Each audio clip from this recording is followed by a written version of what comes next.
to play the final. The ones that did play took back good stories with them, obviously. That's why, and then the security team that was here last month, they gave it full marks for the final and for the semi-finals.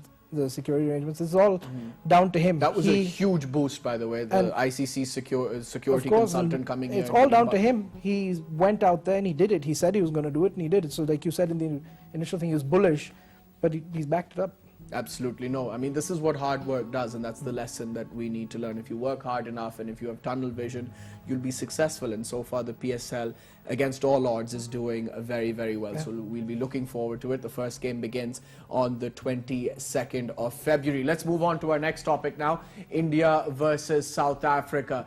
India thrashed the South Africans in the one-dayers, and in the T20s, they got off to a wonderful start by beating the South Africans in the first game by 28 runs. They'll be meeting them in the second game at Centurion, and I think it's safe to say that the Indians are favourites once again. I'll begin with you, Numan. They've been brilliant on this tour, even in the test matches. Even though they lost, I thought they played brilliantly in the third game. They were competitive throughout the test series. They smashed the South Africans in the one-days. And in this T20 match, once again, their top order came to the fore. Shikhar Dhawan made a very enterprising 72, and then Bhuvneshwar Kumar picking up 5 wickets. So I think it's safe to say that they'll go into the second one as favourites. But in the test series, they managed to bowl South Africa out in all of their 6 innings, which is a great achievement when an Asian team is playing in South Africa.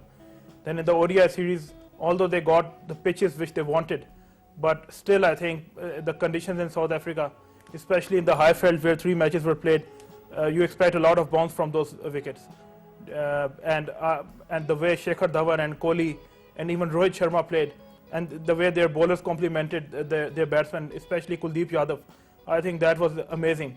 But the best part about this series, even though South Africa lost the ODI series and lost the first T20 as well, the best part for me was their wicketkeeper batsman, Klaasen. I think he is a real class act. And I tell you on record, if this is his first series, then either Quinton de Kock isn't coming back or Klaasen isn't going out of the team. He has to be played as a batsman. He is an amazing talent. He's going to win a lot of games for South Africa in the future. Well, that is one bright spot for the South Africans, I guess, Klaasen coming good. But the way the Indians have dominated the South Africans in the one-dayers and in the first game in the T20s, yes, this isn't the strongest South African side, but it's by no means a weak South African side. So the Indians have done very well. It's just quite alarming to see the South Africans faltering the way they are. I think their bench strength has been exposed, firstly. When de Villiers goes out of the team, you feel, oh no, South Africa's in trouble. Previously, that wasn't the case. Amla is getting on in age. Dumini isn't stepping up like how, with all his experience and everything, he should be. And so, I don't know, you really saw India come together as a unit. You can't take the credit away from them. Absolutely not. It's just, they're a very, very strong unit. They're a complete unit. They've got spinners that take the ball away from the right-hander and into the right-hander, and that also both wrist spinners. So it's not easy. And on top of that, they're fast bowlers, like you said, Bhuvaneshwar. But, in different patches, different fast bowlers have stepped up in the tests, in the one-days, in the T20s. They rested him in the final one-day, Bhuvaneshwar, because he was showing fatigue, and he came back and look what he did in the test. So it's a mixture of the two. This is more than a weak South Africa. This is a transitional South Africa.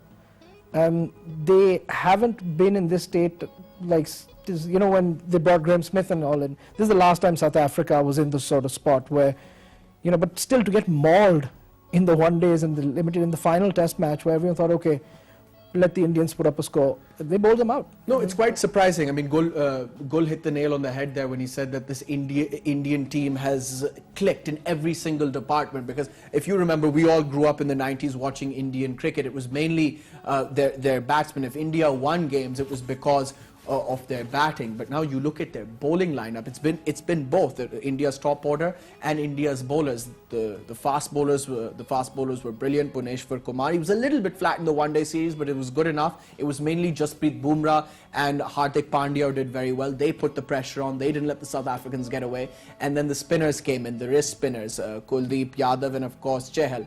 And South Africans couldn't pick them. As simple as that. Well, leadership matters a lot. Virat Kohli has become a very, very good captain. He has matured over the years, and his own performance is also very good. And when a captain performs, 9 times out of 10 your team is going to win. The morale is going to be boosted. When we compare Virat Kohli with his counterpart, Aiden Markram, I think it was pretty premature of the Cricket South Africa to name him as a captain in only his 3rd ODI. It's just what the South Africans do, though. They like throwing younger players into the deep, don't they? I mean, Clive Rice, I think, was the first one. Then they had Kepler Wessels, but after that, they wanted young captains like Hansi Cronje. Then, of course, we all remember Graham Smith.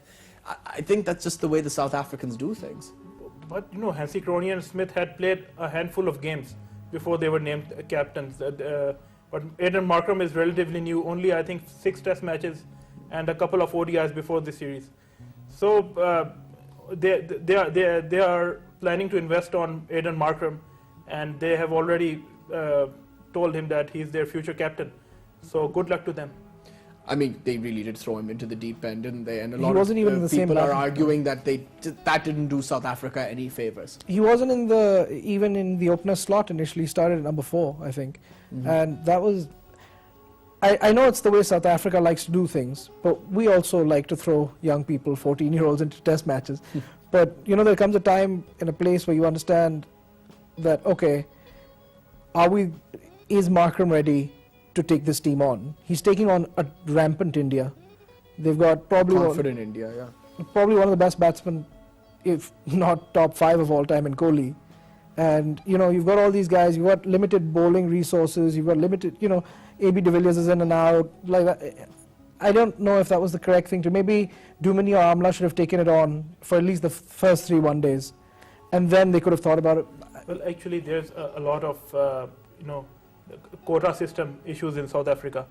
The black players and the white players, they have to include 6 colored players in their team and 5 white players. But over the years, you have seen they have always named the white players as captains. They have always been reluctant to name the colored players as their captains. I know you'll recall Justin Ontong being a captain once, and but mostly they named the white players as captain. Dumini has been named the captain for the T20 series, but they had no other option because de Villiers was out. They did name Amla. Amla was the captain. They selected Amla as the captain. They named Amla as the captain. He stepped down. He stepped down. Yeah, he did. But there might be something behind that. He stepped down himself, but his performances as captain were very, very poor. There are many examples in history that the best of batsmen have proved to be poor captains, like Sachin Tendulkar, even Brian Lara. Yeah, that's true. But again, we can take, as Gul was saying, you can't take anything away from the Indians. And Numan was quite right that Virat Kohli has led this side brilliantly. His intensity and his energy is infectious. But who's really helped him out, I believe, is the old captain, the former captain behind the stumps, MS Dhoni, the way he's marshalling the fielders, helping, constantly giving Virat Kohli advice, constantly giving the spinners advice. I think having him in the side has added great value to this Indian unit. The way they've handled the Continues succession, to add value, yeah. The way they've handled the succession, the way, you're talking about when we grew up with the Indian teams of the early 2000s, late 90s. This South Africa reminds me of that. There's, where you had Tendulkar, you had Dravid, you had Laxman, you had these great players, but they wouldn't really perform, or they would blow away someone on one day and get bowled out for like 80. I think Murli took them to task in Sharjah. They lost to Kenya at Port Elizabeth, if you remember, back in 2001. Mm-hmm. Yeah, but this South Africa is reminding me of that, where you've got all these great names, Amla, de Villiers, but they're more individuals. India is a unit. Because they're strong in every department, though. They're outfielding South Africa, and they've got bowlers who can bowl with a new ball, and they've got some of the best death bowlers in the world. I remember in the 90s, India didn't have a hope in hell at the death. Yeah. Now they've got quality death bowlers. It all stems from the IPL. All these guys they found, Yadav, Chahal, a lot of their they didn't just go with the glitz and glamour. They went to find players. Right. They went to find a system. Dhoni was there. And if you look at, since the time Ganguly came in, the way they've handled succession, it's so smooth. Dhoni's talking to Kohli, telling him what to do. Kohli's listening to him. There's no clash of egos or this or that. You know, there are no cliques. Right. It's handled beautifully. Well, yeah, it's been wonderful cricket. The T20 series so far, it's gotten off to a good start for the Indians. They won by 28 runs. We saw what they did in the one-dayers, and the Test series, of course, was very competitive, and we saw some very skillful cricket there.